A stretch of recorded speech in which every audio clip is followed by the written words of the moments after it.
Un bâtiment des années 30 célèbre pour ses arcades dans le quartier des Miels à Saint-Caux-le-Guildo, renommé surtout depuis plusieurs décennies pour sa pâtisserie à la Belle Meunière, une institution incontournable de cette cité balnéaire de la Côte d'Émeraude. Incontournable notamment pour sa spécialité. C'est léger, c'est croustillant, c'est fondant. Le croquant. Le sucre glace. Un gâteau qui fait pétiller les yeux et les papilles depuis presque 50 ans. Le castin. Le castin, le fameux. Une douceur haute de plusieurs étages de gourmandise qu'Alain Pavoine a conçue en 1977.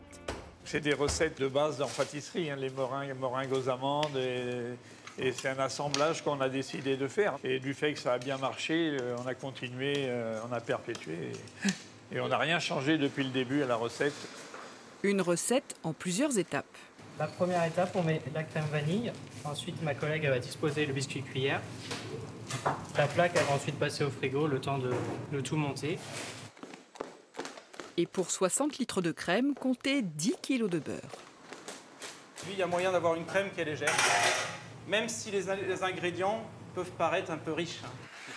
Jean-Marc Pavoine est le fils d'Alain. C'est à lui désormais de veiller à ce que son équipe respecte la rigueur de la recette transmise par son père. Donc là, la prochaine étape, on est en train de mettre la crème pralinée.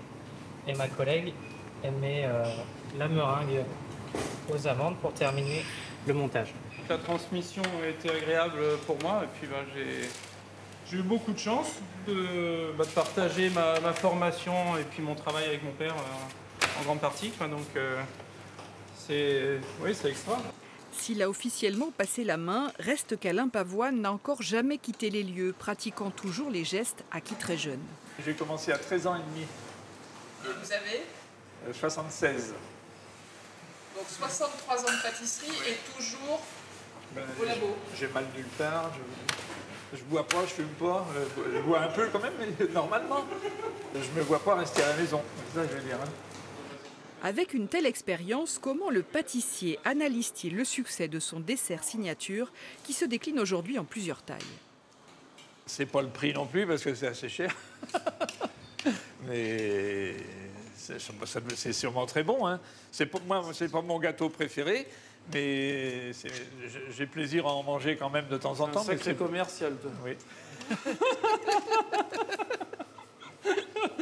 En réalité, pas besoin que l'inventeur du castin n'en fasse la réclame. Les clients le font eux-mêmes depuis presque un demi-siècle. Bonjour. Donc je voudrais 4 gâteaux, s'il vous plaît. Un castin, ça c'est impératif.